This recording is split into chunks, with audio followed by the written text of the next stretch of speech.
Hi everyone. You may remember that a couple of weeks ago it was revealed that Sharia courts are now operating here in Britain with the full backing of the law, even though they discriminate against women as a matter of course. And what this means is that those women who are intimidated into using these courts, as some of them will be, and everyone knows it, they will now find that they have the full weight of the British legal system lined up against them, alongside the patriarchal bigotry in their own communities. Those women who are cheated out of their just entitlement in these places, as some already have been, will find that they have no recourse to the real law to put things right. In other words, we are now accommodating Saudi Arabian legal principles here in Britain, just as we accommodate their corrupt business practices and their threats against our national security when we try to investigate them. If you live in Britain and if you think these courts are a bad idea, please sign the petition to which I've linked, asking that they be abolished and that this poison be removed from our society and that we revert to the rule of civilised law with equal rights for all, if that's not too much trouble.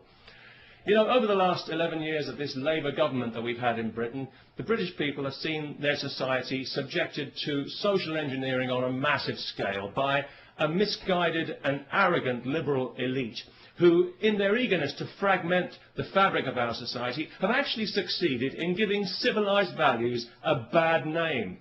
Tolerance and diversity are good things on paper. I'm sure we'd all vote for tolerance and diversity, but in practice they've become a nightmare of doublethink and lies, where the most unreasonable people in society are encouraged at every turn to be even more unreasonable. A case in point, just this week, some idiot from Saudi Arabia is being allowed to sue a supermarket because he was required to handle alcohol as part of his job, despite being told this when he took the job, and despite the fact that thousands of Muslims in Britain handle alcohol every day when they sell it in their corner shops to people like me. I do find it quite ironic that Islam forbids intoxication when you consider how many Muslims are seemingly so intoxicated by their religion, especially in Saudi Arabia. So it was no surprise to me to hear that this idiot was from Saudi Arabia, because I think we all know that that entire country is mentally ill. The Saudis would have us believe that theirs is the purest form of Islam. Well, I don't know about that, but it's certainly the nuttiest form. It's barking mad, if you'll pardon the canine metaphor, and it's pig ignorant, even if you won't.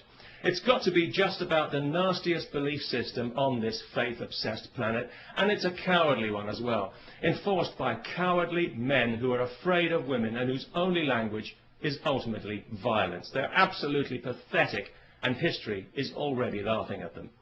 If the term human rights means anything in this world, then one day the Saudis will pay out as much in compensation for their abuse of women as the Catholic Church has for its abuse of children. And I'll certainly drink to that. Because I was out earlier today, coincidentally, buying some beer, not because I enjoy beer particularly, but because I know it offends Islam. Although it didn't seem to bother the Muslim shopkeeper I bought it from, maybe he was just being polite. Anyway, as I was leaving the shop with my beer, two women happened to walk past wearing burqas. Nothing too unusual about that, not anymore, not in London anyway, and nobody really paid it much attention, apart from one small child who I overheard describing them to her mother as letterbox ladies, which I thought was actually quite inventive and rather charming. But of course it was also deeply offensive, so we had the child put to death. No, not really.